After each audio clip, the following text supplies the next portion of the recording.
Boa noite, gente. Em primeiro lugar, eu gostaria de cumprimentar a todos, porque num dia como hoje, nessa chuvinha, a gente fica pensando assim, como é bom ficar dentro de casa, embaixo do edredom, assistindo televisão, mas como é importante também a gente lembrar da nutrição da alma, não é verdade?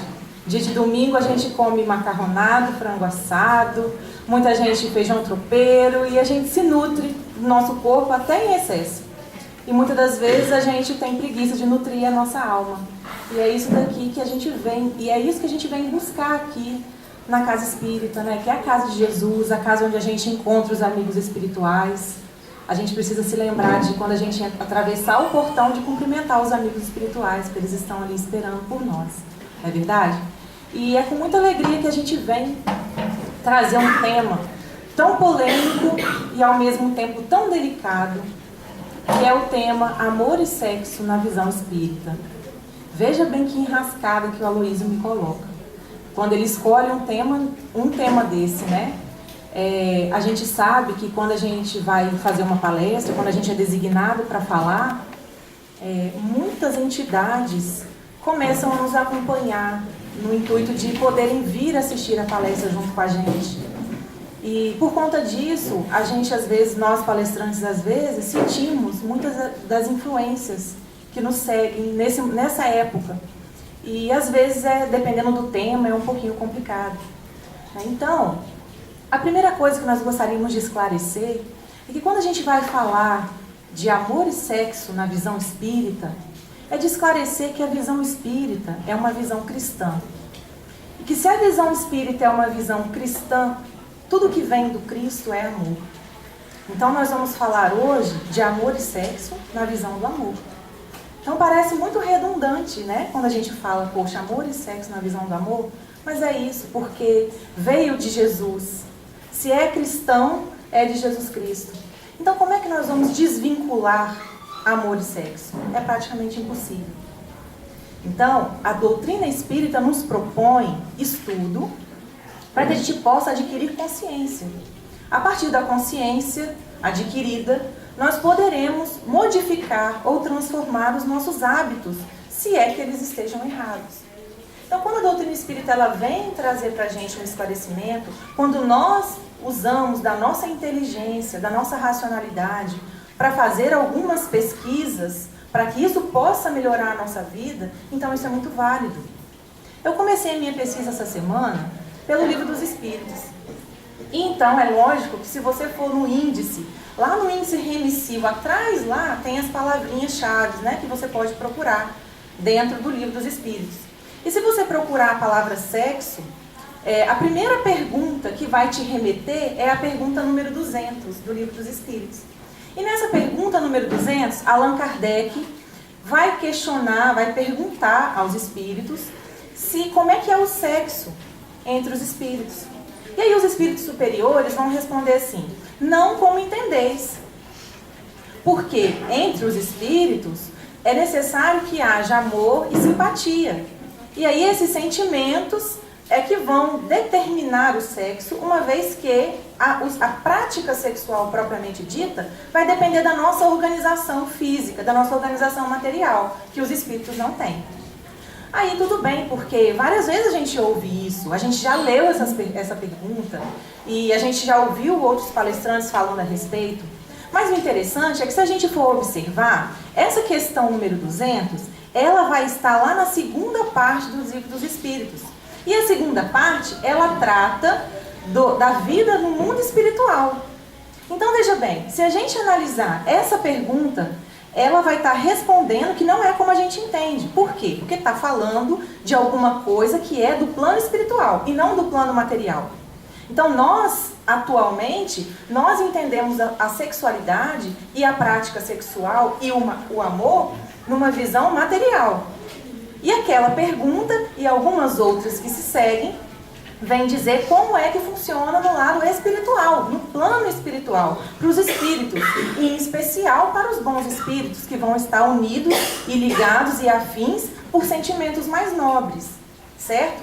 E aí, a pergunta 201 e algumas outras que se seguem, Allan Kardec é esclarecido pelos amigos espirituais que o espírito ele pode animar o corpo de um homem ou pode animar o corpo de uma mulher. Isso daí também, muitos de nós já estudamos, muitos de nós já sabemos que tivemos reencarnações onde tivemos a polaridade masculina e outras reencarnações onde tivemos a polaridade feminina. E isso, mais adiante, vai nos explicar diversos fatores. Pois bem, quando a gente vai lá para a parte do Livro dos Espíritos, que vai tratar da parte da vivência física, da nossa vivência, então tem lá as perguntas direcionadas ao lado da reprodução. E uma ali me chamou bastante atenção, que foi quando Allan Kardec perguntou como é que era visto entre os espíritos a questão quando as pessoas elas fazem o uso da prática sexual mais pela sensualidade do que propriamente para a reprodução, que seria a sua função principal. Estou me mexendo tanto aqui que eu estou divulgando tudo. Então, o que acontece? Nessa pergunta, os amigos espirituais respondem para Allan Kardec o seguinte, que isso mostra o quanto o homem ainda é material.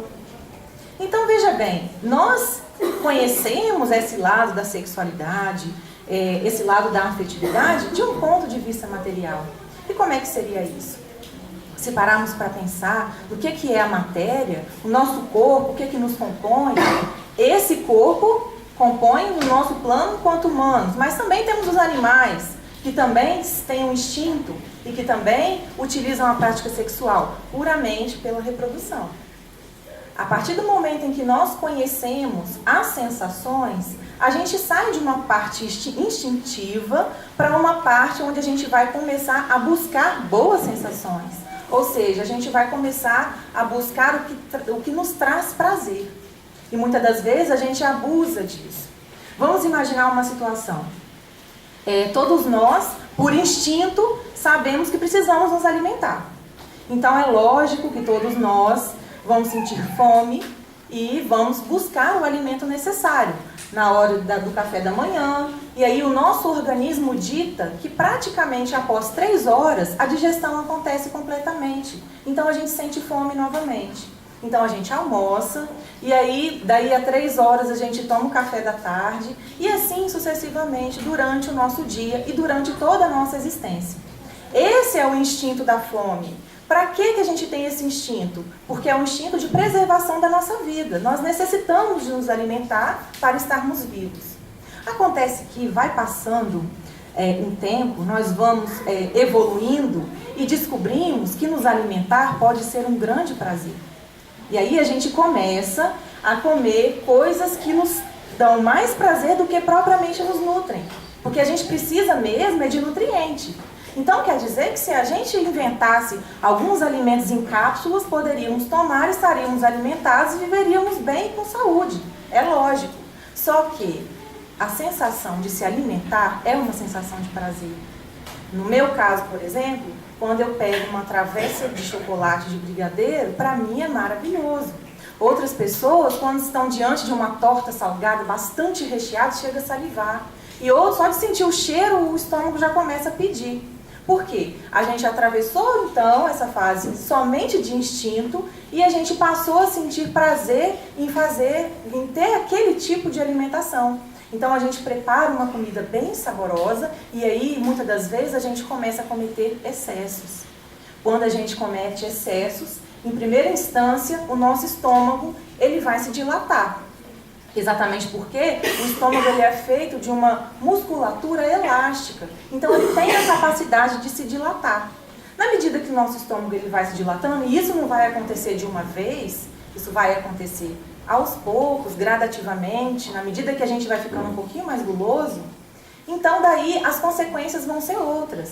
A gente vai desenvolver doenças por excesso de açúcar, doenças por excesso de sal, doenças por excesso de gordura.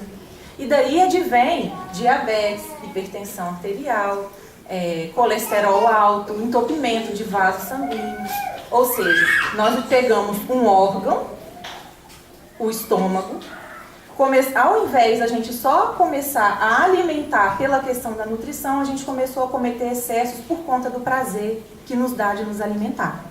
Então a mesma coisa vai acontecer Quando, por exemplo, uma pessoa ela adquire o vício da bebida alcoólica.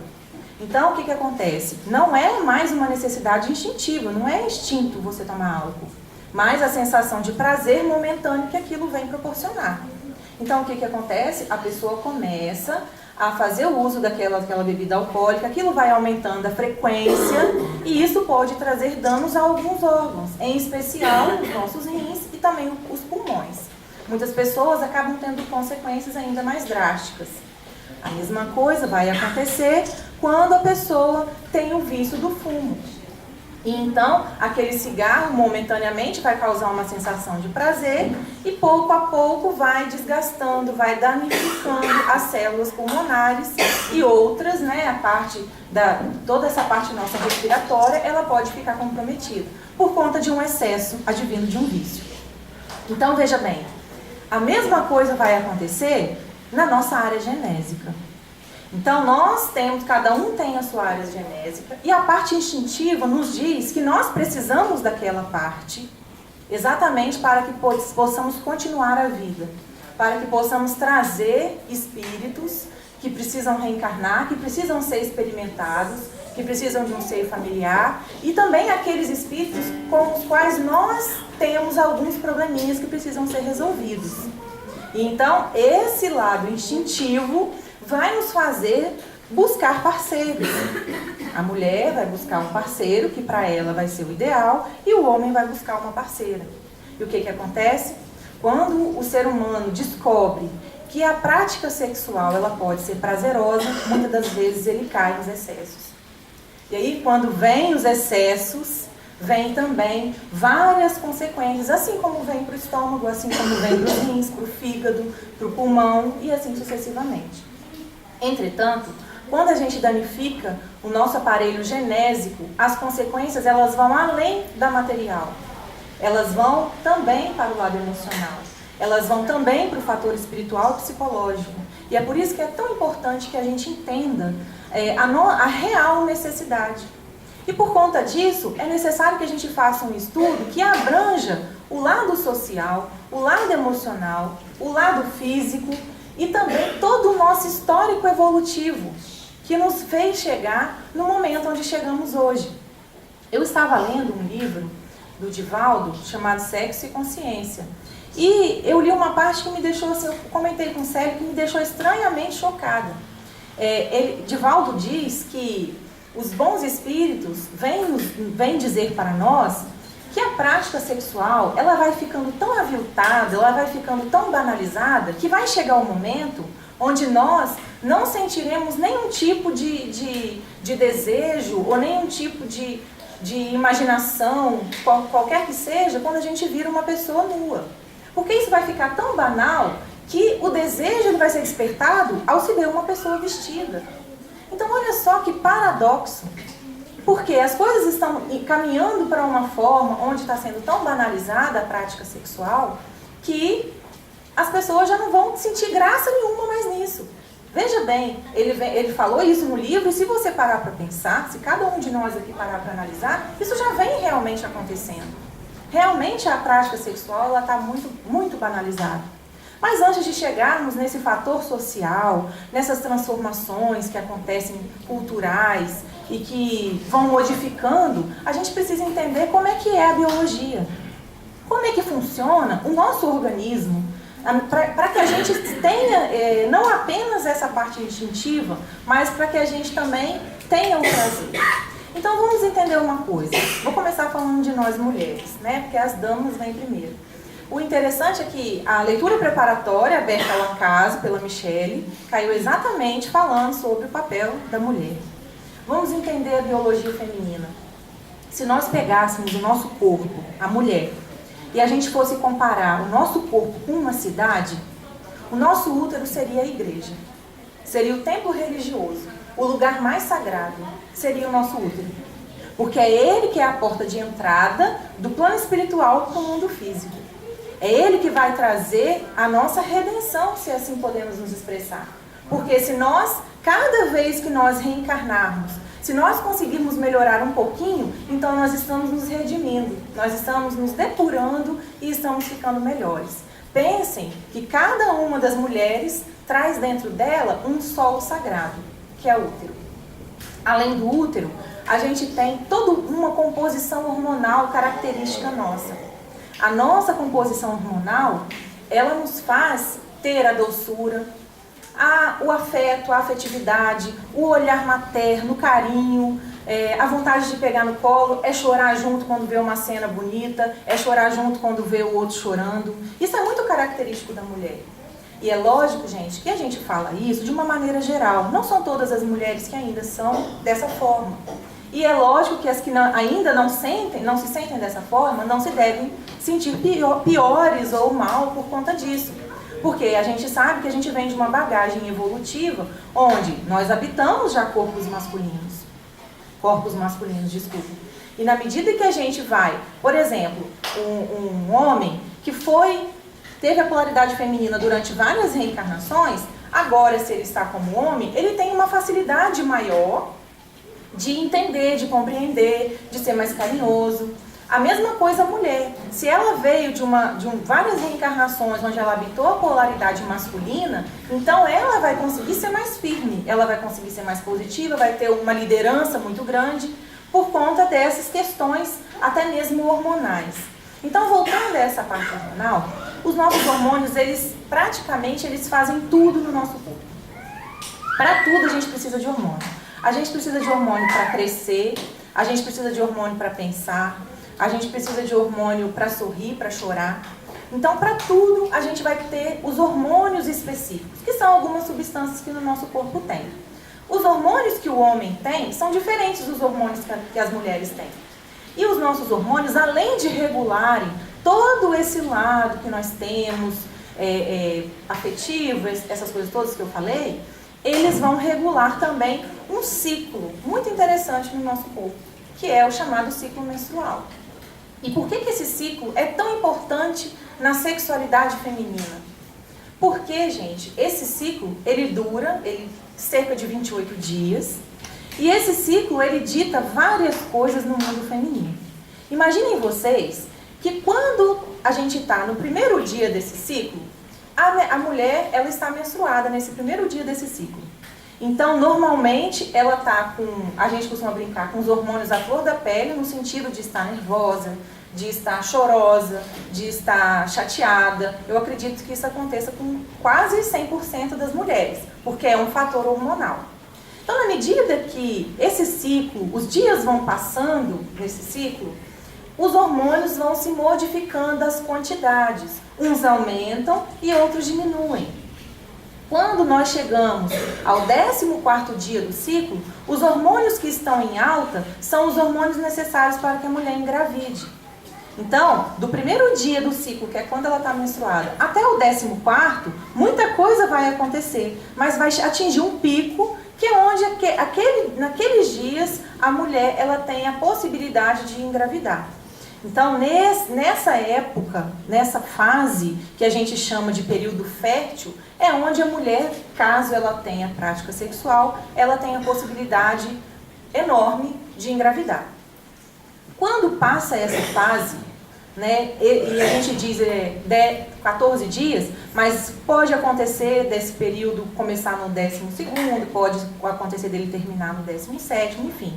Quando esse período ele vai passando, os hormônios que são propícios à mulher engravidar, eles vão diminuindo, dando lugar a outros. Caso ela tenha engravidado, eles aumentam. Caso ela não tenha engravidado, eles vão diminuindo. Quando chega num determinado momento, eles já estão lá embaixo. E aí é quando vem a chamada TPM, que é quando a gente está com um pouquinho de hormônio e a gente não tem paciência para nada.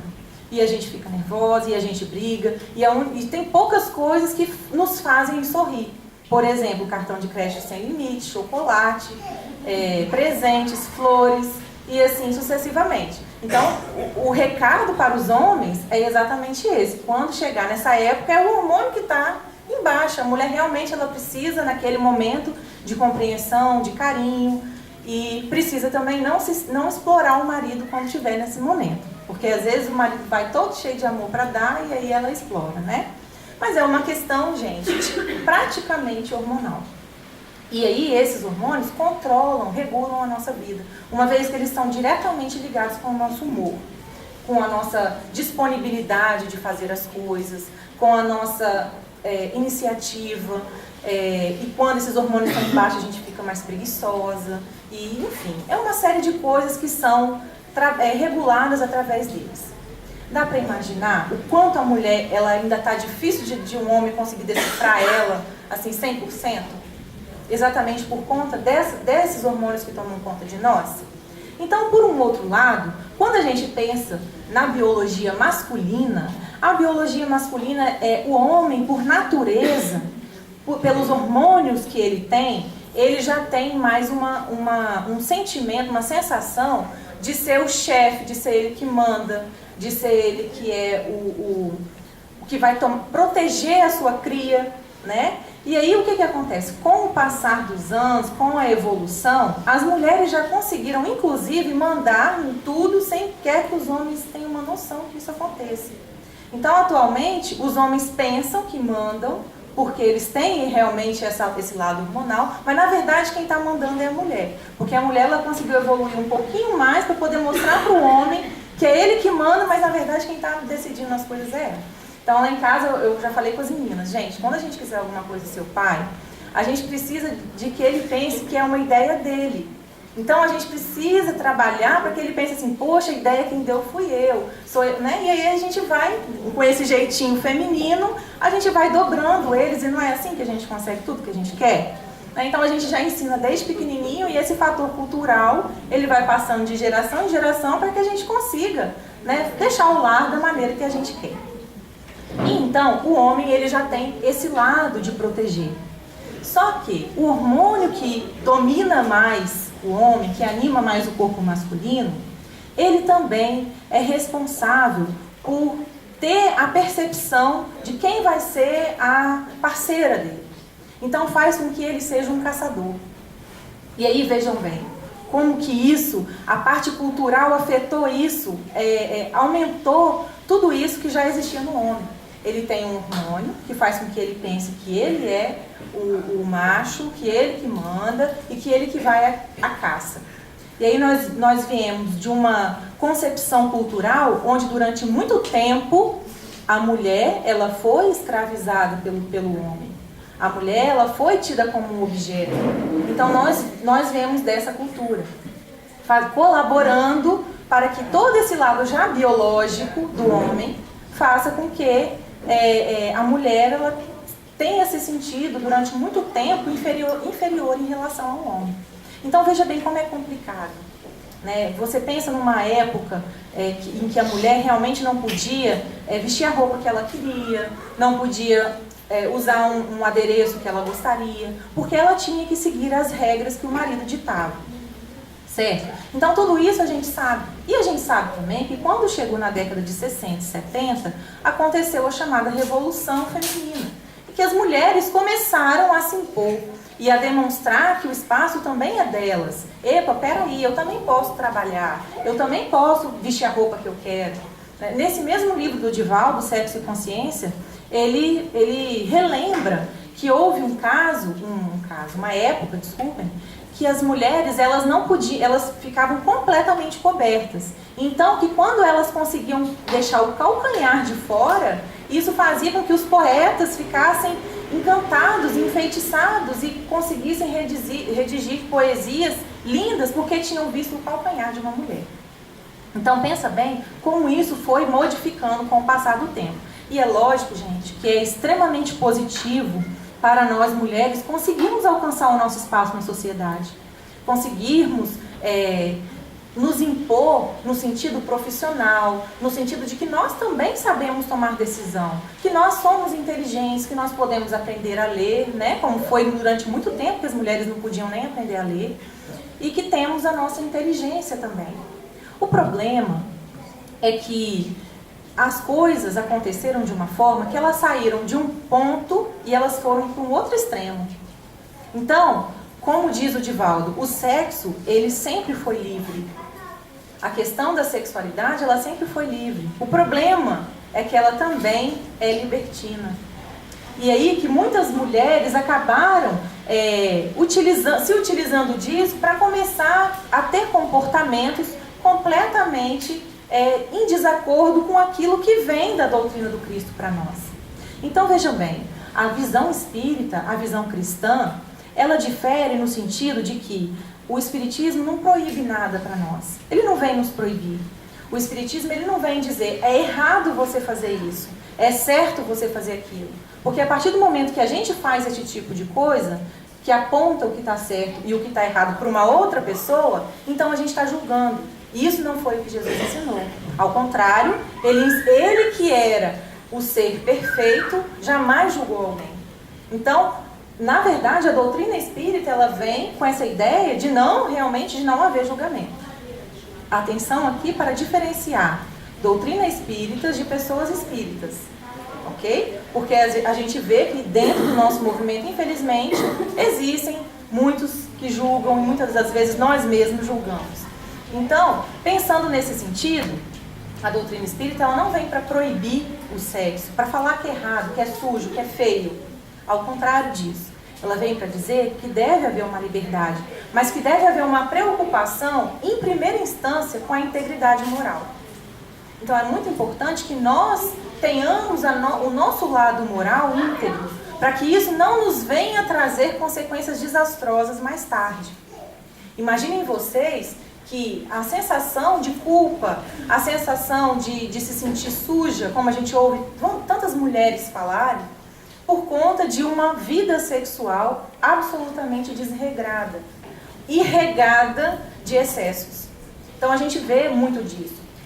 Várias vezes eu acompanhei o Célio em viagens onde ele fazia atendimentos terapêuticos com as mulheres e a gente ouviu muitas histórias, porque a quem fica do lado de fora do consultório, né, como eu fui secretária do Célio várias vezes, quando a gente fica do lado de fora, a gente começa a ouvir a história ali, né? A pessoa já chega tão, às vezes, cheia de problemas e tão cheia de conflitos íntimos, que ela já começa a se abrir logo ali na sala de espera.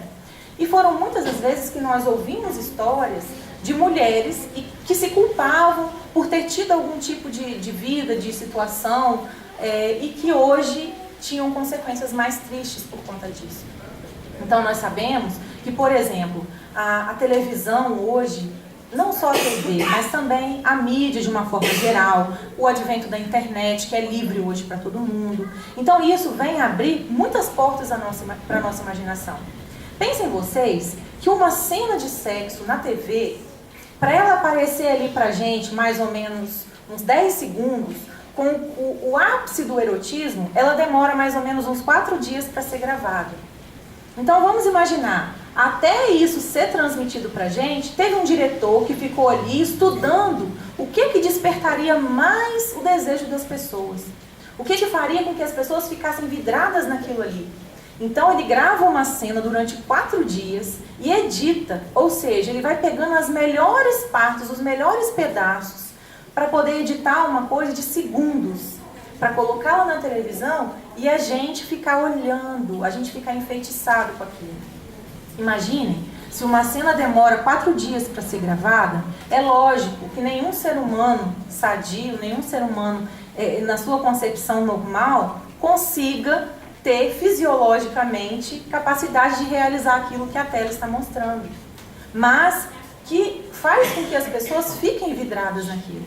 Então olha como isso é sério, olha como isso é grave. Antes era difícil para a mulher poder mostrar o próprio calcanhar. E hoje se trabalha duramente, as pessoas se especializam para poder saber demonstrar o que é o ápice do erotismo. Para que as pessoas fiquem ligadas naquilo ali. Quantas são os casais que já não têm mais criatividade, já não têm mais iniciativa, já não têm mais afetividade e tem que ficar buscando outros meios para que consiga ter uma prática sexual com seus parceiros. Vejam bem, quando um jovem entra para a academia, resolve, vou ficar sarado, vou ficar bombado, quero ter o corpo saradão. Então o que ele faz? Ele entra na academia e começa lá a fazer exercício. E aí ele percebe que o tempo vai passando e ele conseguiu ganhar alguns poucos centímetros ali, aumentando seus músculos. E aí, é lógico que vai ter alguém que vai influenciar e que vai falar assim, poxa, toma alguma coisa, tem um negócio aí, um hormônio que a gente toma e que rapidamente vai desenvolver os músculos. E aí, rapidinho você faz um ciclo, toma e vai ficar tudo bem. E aí, o jovem que tem aquele objetivo naquele momento, que não está pensando no futuro, vai e começa a utilizar o hormônio, que é a chamada bomba, que a gente conhece popularmente como bomba. Essa bomba é hormônio. Esse mesmo hormônio que o homem já tem e que faz com que ele se sinta o alfa, certo? Então ele vai tomar. Quando ele toma esse hormônio, rapidamente ele vai ter um resultado no seu organismo. Só que o que acontece é que acaba ocasionando uma dependência psicológica, não química, mas psicológica. Aí o jovem ele vai sempre manter aquele ciclo. O que acontece dentro do organismo dele é que os seus testículos naturalmente produzem aquele hormônio. Quando ele começa a injetar doses muito altas, o seu testículo vai parar de fabricar esse hormônio, porque já está vindo de outra fonte. Então o nosso organismo ele vai pensar assim, bom, vou trabalhar isso para quê? Se já está vindo em excesso, eu não vou continuar fazendo. E aí ele para de produzir aqueles hormônios. E depois, quando ele para de tomar, ele sente um baque muito grande, porque o seu testículo pode atrofiar ou diminuir muito a produção hormonal que ele tem. Então veja bem, se ele substitui uma coisa que já é normal, uma função que já é normal do seu corpo, o seu corpo vai parar de fabricar. Vamos imaginar agora um casal que tem uma vida sexual saudável, normal, mas que começa a utilizar de outros temperos, se é que assim podemos classificar, no seu relacionamento conjugal. Se ele começa a utilizar de outros temperos, ou seja, pessoas que se utilizam de vídeos eróticos, pessoas que se utilizam de utensílios ou de diversas outras situações, imaginem vocês o que vai acontecer. Existia um sentimento que unia o casal a realizar a sua prática sexual saudável. Só que ele começou, a semelhança do jovem que começou a utilizar um hormônio que já tinha, ele começou a utilizar coisas que eram artificiais ao seu relacionamento. Então o que acontece? Causa uma dependência psíquica. Depois, já não vai mais ter o mesmo efeito não utilizar de nenhum adereço, não utilizar de nenhum utensílio ou de nenhum recurso. E o trabalho para que aquele sentimento floresça novamente vai ser um trabalho mais árduo. Da mesma forma que o jovem, quando ele para de tomar o hormônio, até que o seu próprio testículo comece a fabricar esse hormônio, vai demorar. Então, analogamente, a gente precisa entender que a nossa evolução, que nós saímos do instinto e que nós viemos para o lado da sensação, precisa evoluir para o lado do sentimento. É chegada a hora que a sensação ela deixe de ser o mais importante, uma vez que nós somos animais racionais e animais sentimentais e que temos a possibilidade de ver no outro, de ver no parceiro, alguém para a vida inteira. O Divaldo conta que ele, quando era jovem, teve muita dificuldade por ter escolhido não se casar. Foi uma opção que ele fez por conta do trabalho que ele tinha para fazer, para realizar. Então ele conta que ele teve muito trabalho, mas que ele teve muito apoio do plano espiritual. E aí, certa feita, ele soube de uma mulher que havia se suicidado porque o marido tinha traído ela. Então ela descobriu a traição do marido, e o marido, que era um homem aparentemente muito bonito, muito saudável, forte, então era casado com ela e traiu com outra mulher. O que ela fez? Se suicidou. Não viu, não teve para ela mais saída. Suicidou-se. O que aconteceu? Passou-se 5 anos, ela apareceu para o Divaldo. E quando ela apareceu para o Divaldo, 5 anos após ela ter se suicidado, ela ainda sentia o efeito do veneno que ela havia tomado. Então, fisicamente, ela ainda estava muito mal. Estava muito fraca e chateada com o que tinha acontecido, se sentindo injustiçada, como é normal de a gente perceber nas reuniões mediúnicas, que a gente recebe espíritos nessa condição. Aí Divaldo conversou com ela, se comprometeu a orar por ela e a ajudá-la.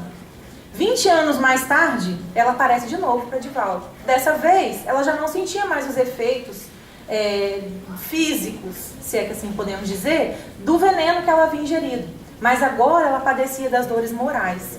Principalmente porque, 25 anos depois, somando, O marido que havia traído estava velho, careca, gordo, com mal de Parkinson, mal de Alzheimer, e ela tinha se suicidado por causa daquela coisa.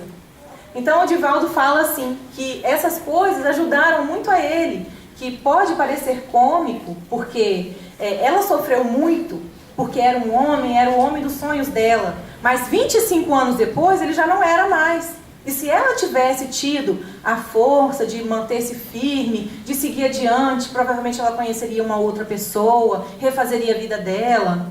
Não, ela achou que o mundo tinha acabado e se suicidou. E depois ela viu a coisa que o marido se tornou. Certo? Então, Divaldo diz assim, que daí, a partir desse aprendizado, ele pensava assim, quando ele via, às vezes, uma jovem bonita, que vinha se cercá-lo de atenções, ele ficava pensando assim, como será que ela vai estar daqui 20 anos, 30 anos, 40 anos? E isso vinha e dava uma força. Aí ele pensava, é melhor ser irmão mesmo, ser irmão é tão bom, a gente aprende a amar, a gente aceita, enfim, né? E é assim que a gente precisa pensar. A gente elege uma pessoa para viver com a gente e a gente tem que ter a consciência de que o tempo vai passar para todos nós. Vai passar para mim, que estou jovem, saudável, vai passar para ele, que está jovem e saudável. E vai chegar um momento em que o que vai ser mais importante vai ser o amor, a amizade, a compreensão e a cumplicidade. E aí a gente volta lá na questão 200 dos livros dos Espíritos, que diz que o sexo para os espíritos não é como a gente entende, porque os espíritos não têm organização física para ter a prática sexual, mas o que une os espíritos é o amor, a simpatia e a amizade. Ou seja, é o que nós precisamos aprender a cultivar aqui. Porque se a gente ficar agarrado às sensações de prazer, o tempo vai passar para nós, essas sensações vão passar para nós e nós vamos ficar a exemplo daquele sedento de água do mar, que toma a água do mar e continua com sede. Porque não vai haver mais meios fisiológicos da gente resolver aquela situação, de sentir aquele prazer momentâneo e a gente não tem o resto. A gente não tem a amizade, a gente não tem o carinho, a gente não tem o amor e a gente não tem alguém para dividir as escovas de dente. Então é muito importante que nós, ainda quando na fase mais jovem, a gente já seja direcionado para isso, por conta dessa integridade moral que a gente pretende preservar. Porque se uma jovem ela é direcionada a cometer abusos, a poder fazer tudo o que der na telha, ela é jovem, ela não pensa daqui 20 anos. Os jovens não têm medo do futuro, não pensam em nada. E vão acabar depois podendo ter situações desastrosas. Ainda esses dias, na nossa reunião mediúnica, a gente recebeu comunicação de uma jovem que se culpava muito, porque tinha vivido 30 e poucos anos, e nesses 30 e poucos anos, por ela ser bonita, ter o corpo bonito e ser muito desejada pelos homens, ela se utilizou disso, se utilizou do seu corpo, da sua beleza física, para conseguir bens materiais, para conseguir ter um carro, para conseguir ter o que queria materialmente falando. E aí veio a Dona Morte e ceifou a sua vida quando ela menos esperava, não deu tempo dela fazer nada. Então é necessário que a gente comece a pensar, e se a gente estiver nos nossos últimos dias, será que nós teremos conservados no nosso perispírito apenas sensações? Ou será que estamos dispostos a procurar experimentar um sentimento leal, real, verdadeiro e que vai nos acrescentar em alguma coisa? Porque a gente que é casada, a gente sabe que tem o dia que não é tão simples quanto os outros. Que há discordâncias, que a gente pensa diferente, que algumas coisas vão causar pequenas discussões, mas que o sentimento de amor, ele tem que vir para apagar tudo isso. E na hora da dificuldade, ou na hora da alegria, como é a frase, né? Na alegria, na tristeza, na saúde e na doença, a gente ter aquela pessoa ali com a gente. Já que a gente sabe também que pelo nosso processo evolutivo, a gente vem de tantas outras reencarnações onde já erramos tanto. Então, gente, que fique claro que não há necessidade de haver uma proibição. A moça ela vai poder se relacionar com o parceiro após o casamento. Não é um dogma da doutrina espírita isso. Não é um dogma falar que é errado fazer uma coisa ou que é certo fazer outra. Porque a gente vai entrar no campo do julgamento. Mas é lógico que nós que somos evangelizadores, que somos educadores, saibamos fazer o direcionamento para preservar a integridade moral. E, acima de tudo, que nós, mulheres, homens, já na idade madura, já na idade adulta, que nós olhemos para trás não com culpa, não com remorso, porque fizemos qualquer coisa que tenha sido um excesso, qualquer coisa que nós consideramos um erro, porque nós temos a mania de nos culpar pelas coisas que fizemos. Então, não para que a gente chegue nesse ponto, mas que a gente consiga entender a nós próprios, que naquele momento foi um momento que nós tivemos uma determinada fraqueza, mas que estamos dispostos a resolver através das consequências que aquilo vai nos trazer. Hoje de manhã, lá em casa, a gente fez o culto no lar. E na leitura preparatória do culto do lar, veio falando sobre aquela questão da carne ser fraca. Então, olha só que interessante. As pessoas, às vezes, falam que fizeram alguma coisa, ou que cometeram algum erro, ou que cometeram algum excesso, porque a carne é fraca. Então, nós não conseguimos, às vezes, deixar de cometer algum erro porque a carne é fraca. Então, o texto vinha falando sobre isso. O livro que a gente segue lá em casa é o Pão Nosso. Acho que é esse mesmo aí. E aí, nessa leitura, falava. Mas aí dizia o seguinte, que o resto do nosso corpo, né? As nossas mãos e os nossos pés, eles são fortes. A gente não fala que é fraco, porque a gente precisa deles para andar, a gente precisa para trabalhar, então a gente dá valor àquilo ali. Então, por que quando a gente comete algum excesso, a gente vai lá e diz, a carne é fraca? Na verdade, não é bem isso. Na verdade, quem é fraco é o espírito, porque quem domina a matéria é o espírito. Quem domina a carne é o espírito. Então, na verdade, a carne não é fraca, a carne é forte. E nós precisamos ser gratos todos os dias pela carne que temos. Porque é o corpo que vai nos dar o meio de realizar coisas para a nossa depuração, para a nossa evolução. Dessa forma, não adianta a gente culpar, falar que a culpa é da carne que é fraca. O apóstolo Paulo falava, se for abrasar, é melhor casar. Alguém já ouviu essa frase? Ele disse, se for para abrasar, é melhor casar. Era assim que ele dizia. Com preconceito? É lógico que não. Dizendo para nós que o melhor é a gente seguir a vida da melhor maneira possível, buscando cultivar sentimentos. Lembrando que já passamos pela fase do instinto, que está lá no animal. A fase, se a gente for mais fundo, a gente percebe que a fase da atração, ela vem desde o reino mineral, onde que os átomos e as moléculas elas vão se atrair para formar alguma coisa. Então a gente já passou da fase da atração. A gente já passou da fase do instinto, que é animal. O animal tem instinto. O animal, quando entra no cio, ele precisa ter práticas sexuais para poder trazer outros animais. Então ele está nessa parte. Agora, a gente muitas das vezes está preso nessa parte da sensação. A gente pulou o instinto, a gente está na sensação. Mas a gente precisa lembrar que a gente, no momento, a Terra é um país de provas e expiações. Aqui estamos. Mas sabemos também que a Terra é um planeta em transição e que, dentro de algum tempo, a Terra será um planeta um pouco mais evoluído do que o que é hoje. Como está acontecendo. Teve um palestrante que falou tão bem, da semana passada, o Eliomar, que explicou tão bem pra gente essa questão da transição, né? Que é como a gente estivesse vendo o pôr do sol e a gente não consegue saber exatamente quando deixou de ser dia, quando começou a ser a noite, mas que gradativamente isso vai acontecendo, essa evolução vai acontecendo. Então é necessário que a gente se pergunte, será que essa evolução está acontecendo aqui dentro? Será que eu estou conseguindo deixar vencer apenas o lado da sensação para entrar no sentimento? Porque olha como vai ser rico quando a gente chegar na fase do sentimento. Observem bem, na hora da gente se alimentar, que a gente gosta da sensação do chocolate, o nosso amor próprio vai ser tão maior que a sensação do chocolate, de comer o chocolate ser tão boa, não vai vencer a gente. A nossa sensação do amor próprio, de saber que é necessário cuidar desse corpo, né? Hoje eu ainda estava falando com o Célio assim, na hora do culto, dessa leitura.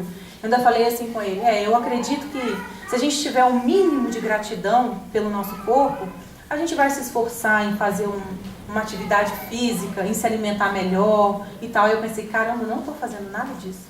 Né? Eu não estou fazendo dessa forma, então eu não estou sendo grata. Então, dessa forma, para que a gente consiga evoluir um pouco, o sentimento de amor tem que ser o primeiro a adentrar.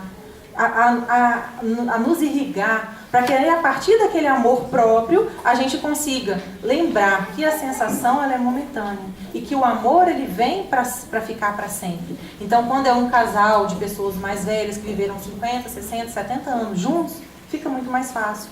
E aí, pensando nisso também, a gente vai pensar 2 vezes antes de cometer algum excesso. Por exemplo, aquelas mulheres ou aqueles homens que precisam estar com outras mulheres e outros homens que não sejam sua companheira, que não seja sua esposa, cometendo a traição. Imaginem vocês como é doloroso para uma alma querida saber que foi traída, descobrir que foi traída. E isso vai acontecer em qualquer momento. Porque por mais que a gente faça alguma coisa aqui e que fique escondido, uma hora isso vai ser revelado, uma hora isso vai se descortinar. Então uma pessoa, quando ela descobre que ela foi traída, ela sente muito. E nós, se estivermos aprendendo a amar realmente, a gente vai pensar 2, 3, 10 vezes antes de fazer alguma coisa desse nível. Porque aí a gente sabe que a gente vai estar atingindo o outro. A gente sabe que a pessoa que a gente elegeu vai estar sofrendo aquelas consequências. Então, dessa forma, gente, a minha dica, a minha mensagem para vocês é que a gente comece, a partir de hoje, se até ontem, eu sempre lembro da Dona Modésia falando para a gente numa mensagem, que de várias coisas que a gente faz durante o dia e que não está correto, e que a gente às vezes fica se martirizando por conta daquilo. Então ela veio e falou assim, se vocês estão fazendo qualquer dessas coisas, não tem problema. A partir de hoje começa a fazer diferente. Se até então agora eu pensava que o importante era viver a vida do que ela manda pra gente, né? Ou como diz o cantor, deixar a vida me levar. O que aconteceu eu tô dentro. Ao invés da gente fazer isso, da gente parar para pensar. E que esse parar para pensar seja a qualquer momento, seja todos os dias. Que se eu fiz desse jeito hoje, então tá bom, então eu errei até agora. Isso pode me trazer consequências. Então a partir de agora eu vou fazer diferente. Nós estamos aqui exatamente para isso. Eu sempre lembro, nas minhas palestras, eu gosto de lembrar da história de Santo Agostinho, que teve uma vida na boemia, que foi uma pessoa que teve várias mulheres e que se embriagou da vida e dos prazeres da vida, mas que quando encontrou-se com Jesus, teve uma transformação. E que essa transformação ela foi tão profunda, mas tão profunda, a ponto dele ser conhecido como santo. A ponto dele ter vindo no livro dos Espíritos e deixado o recado dele. Deixado nesse recado a nossa receita, que eu gosto sempre de repetir aonde que eu vou. Porque nessa receita, Santo Agostinho fala que ele, todas as noites, quando ia dormir, o que ele fazia? Ele passava como tinha sido o dia dele. E aí ele via onde ele tinha cometido algum excesso e fazia uma promessa íntima. Amanhã não farei novamente. E aí ele tinha forças. Se fizesse novamente, ele prometia novamente para si mesmo. Amanhã não farei dessa forma. E assim ele conseguiu sair de boêmio a santo. Por que nós não podemos? Por que ao constatar que estamos tendo um direcionamento errado na nossa vida, errado porque nos equivocamos mesmo, porque estamos nessa condição. Porque podemos fazer uma coisa errada aqui, bater a cabeça, nos arrepender e fazer diferente. Então por que não podemos pensar dessa forma? Vamos, na hora de nos deitar, pensar nas pessoas que estão sendo atingidas pelas nossas atitudes. E pensar que nós mesmos podemos estar sendo atingidos. E que o sexo e o amor possam estar na vida de cada um, unido. Não como uma coisa separada. Não como pensando assim, o sexo é momentâneo e o amor é duradouro. Não, de forma nenhuma. Amor e sexo, na visão espírita, estão juntos. É redundante falar que é na visão espírita, porque senão seria amor e sexo na visão do amor. Ou seja, amor e sexo estão juntos, estão próximos. E são para que nós possamos nos sentir bem, ter o nosso momento de amor. Vamos nos lembrar que no livro Os Mensageiros, acho que é Os Mensageiros ou Os Missionários, não sei, e que eles vêm contar uma história, André Luiz vem trazer uma história pra gente, de quando vai haver a concepção entre o casal, que ele vai ter uma relação sexual para que venha ao mundo um espírito.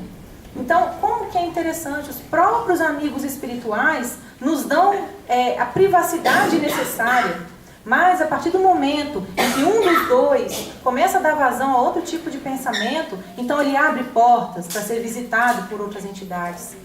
Lembrando, gente, que nós, quando a gente desencarna, a gente continua sendo a mesma pessoa. A gente continua sendo a mesma coisa.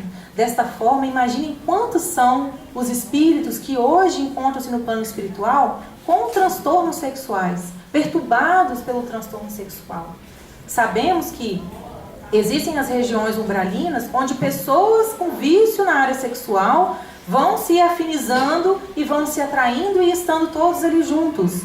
Então veja bem, se você começa a dar vazão a esse tipo de pensamento, a coisas alheias ao seu lado afetivo, então você está abrindo porta para que esses espíritos venham e te façam companhia. E aí você não está prejudicando só a você, está prejudicando ao companheiro, a companheira, a família de uma forma geral. Então que dessa forma possamos todos nós, a partir de agora, a partir de hoje, fazer uma higiene mental, pesquisar, fazer uma pesquisa sobre as coisas que a gente tem dúvida. Entender que não existem proibições, existe liberdade, desde o momento que a liberdade não seja nos permitir a qualquer coisa, a qualquer tipo de aberração. Que nesse momento que estejamos pensando, lembremos que a consciência, ela é o conhecimento com amor.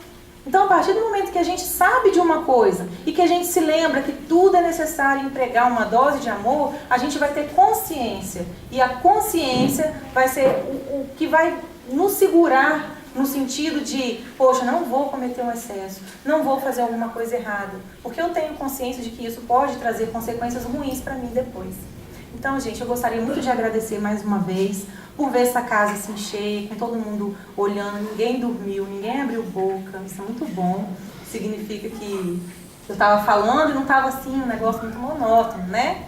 Então, todo mundo aí prestando atenção, nesse dia chuvoso, como eu disse mais uma vez, eu espero que tenha sido possível dos amigos espirituais ter acesso a cada um de nós, às nossas faculdades genésicas, porque a gente precisa de receber essa energia que vem lá do plano espiritual para harmonizar a nossa área genésica, para harmonizar todo o nosso organismo. Então eu espero que nesses 60 minutos que passamos juntos aqui, tenham sido suficientes para que muitos que vieram aqui, às vezes com um pouquinho de peso na consciência, possam sair mais leves, sabendo que hoje é o dia de recomeçar. E que aqueles que vieram até aqui com alguma dúvida ou com algum questionamento, que isso possa ter sido solucionado. Então, dessa forma, eu peço desculpa caso eu não tenha sabido esclarecer alguma coisa da maneira como vocês esperaram. E peço a Jesus que abençoe a cada coração aqui presente. Muito obrigada.